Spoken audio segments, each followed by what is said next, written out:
Hello, you are welcome to the channel, and today we are looking at the analysis of the poem The Leader and the Led by Niyi Osundare. Let's quickly have a brief summary of the poem. The poem begins with the gathering of the animals in their quest to choose who would be their leader. Some animals like the lion, the hyena, giraffe, zebra, elephant, warthog, and rhino show their interest in the leadership position, but the other animals whom they want to lead are only picking their faults and their flaws. When they could not see a flawless or perfect leader to pick, the forest sage calls their attention to what they need in a leader who has the characteristic of a lion and a lamb, a leader who is tough but compassionate, a leader who is transparent yet mysterious. Before we go to the line-by-line analysis of the poem, let me seize this opportunity to remind you to subscribe to the channel, like this video, and share with your friends. The lion stakes his claim to the leadership of the pack, but the antelopes remember the ferocious pounds of his paws. In lines 1 and 2, the lion stakes his claim to the leadership position, but the antelopes in lines 3 and 4 reject the lion because they remember his ferocious pounds on them. They do not want a leader who will hunt them for food. The hyena says the crown is made for him, but the impalas shudder at his leader appetite. In lines 5 and 6, the hyena claims he is the one to take the crown, but the impalas fear that the hyena will eat them up because of his lethal appetite. They do not want a leader that oppresses his followers. Hence, the hyena too is disqualified.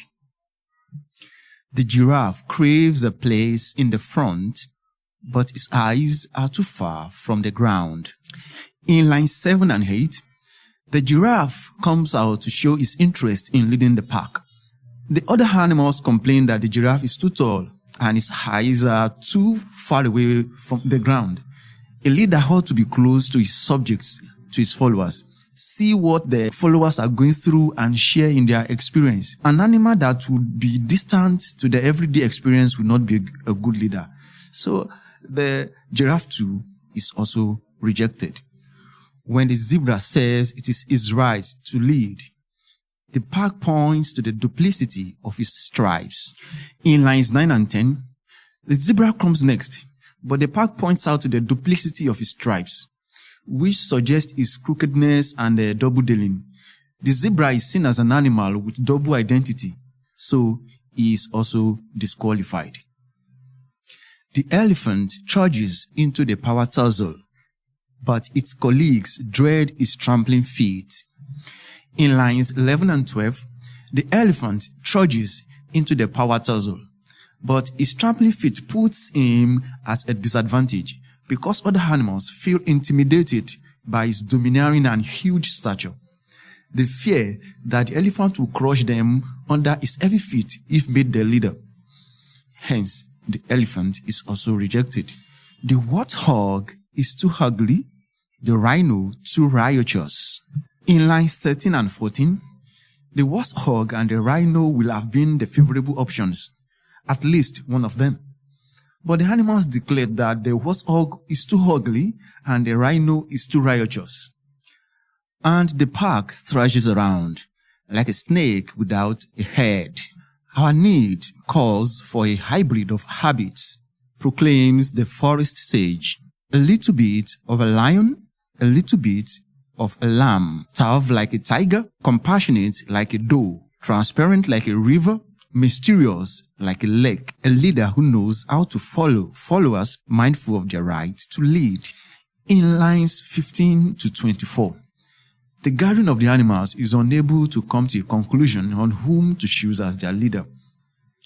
In their confusion, the pack thrashes around like a snake without a head until the forest sage comes to their rescue. The forest sage declares that the leader they need should be a hybrid of habits. It should take a little of lamb's meekness and a little of lion's fierceness. It should be tough like the tiger and compassionate like a doe. According to the forest sage, the leader that they will choose should be transparent like a river and mysterious like a lake. The forest sage finally concludes the poem that they need a leader who knows how to secure legitimacy and trust from his followers and also respect their opinions. So that is the summary of the poem. Let's quickly go to the structure of the poem. The leader and the led has a total number of 24 lines. It is divided into 12 stanzas of unrhymed couplets. Now let's look into the literary devices and the figures of speech used in the poem. The first we are going to identify here is allegory. An allegory is a work of art that can be interpreted to reveal a hidden meaning, typically a moral or political one. The leader and the led is described as an allegorical work because the poet uses characters whose characteristics have hidden meanings. The lion, the hyena, the giraffe, the zebra, the elephant, the warthog, and the rhino have different leadership qualities and weaknesses. It becomes more interesting that their good qualities are also their flaws because these qualities can be easily abused after any of them is made the leader. Analyzing the poem bearing the poet's country, Nigeria, in mind, a country whose progress has been marred by the negative effects of bad leadership. The animals that gather represent the people of Nigeria. The animals that come to vie for the leadership positions represent the politicians across political parties, while the forest sage represents the elder statesmen, the professors, the political scientists, and the analysts. The second literary device we are going to identify here is fable. A fable is a narrative that intends to enforce truth using animals as characters. It is not hidden that the poet uses animals as characters in the leader and the led. The animals are not just random animals. They are animals with specific characteristics. The poet uses those characters to relay the message he wants to pass across to the readers. The next figure of speech here is simile. In line 16, like a snake without a head is a simile. Lines 21 and 22, tough like a tiger, compassionate like a doe, transparent like a river, mysterious like a lake. All these are examples of simile. The next is metaphor. Lines 19 and 20 have examples of metaphor. A little bit of a lion, a little bit of a lamb. These two lines are examples of metaphor. There is this comparison between the type of leader they would have and a lion, and this leader, again, comparing the leader to a lamb. So having the two qualities is an indirect comparison.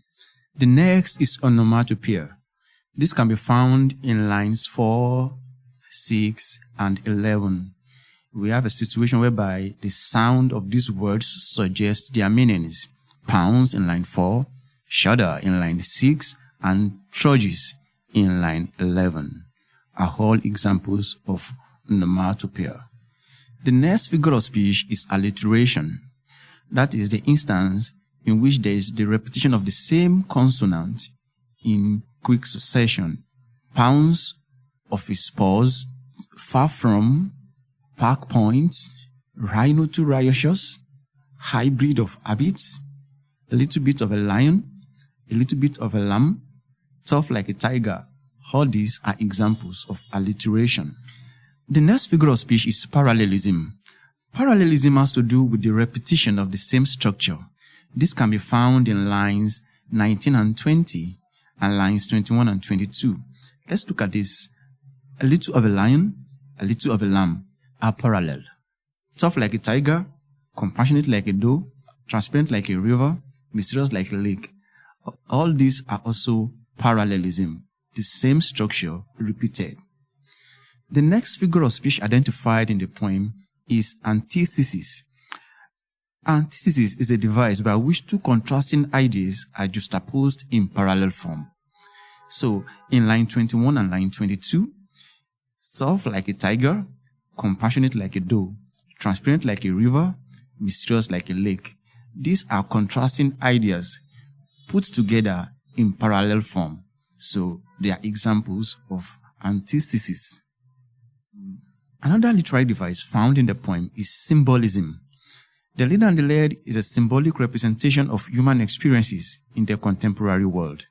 The electionary process, campaigns, and the process of election in general. The lion, the hyena represent the oppressive forces. The antelopes and the impalas are actually the oppressed, the powerless ones. The zebra stands for the crooked leader, while the giraffes represent the leaders who have distanced themselves from the masses. Before we call it a day for today, let's quickly look at some of the themes found in the poem. The first theme identified here is the theme of social class and stratification. The theme of social class and stratification is portrayed within the first 3 stanzas of the poem. Some animals lay claim to the leadership position, while some animals point out what makes them bad choices. Apparently, not all the animals have the ability to lead. Those who are in the higher class can compete to lead, while the ones in the lower class can only point out why they should not be allowed to lead. This stratification also reflects in the title of the poem, the leader and the led. The upper class members are the leaders, while those in the lower class are the led. Another theme found in the poem is the theme of leadership and followership. The theme of leadership and followership is a focus in the poem. The animals assembled for the sole reason of choosing a leader. However, choosing a leader is not as easy as it sounds. In a society where some members are vulnerable and are exposed to the danger of dominance, and a society where power easily intoxicates. Also, choosing a leader means that others are meant to follow. Hence, leadership and followership are inseparable. The next theme that we should discuss is power.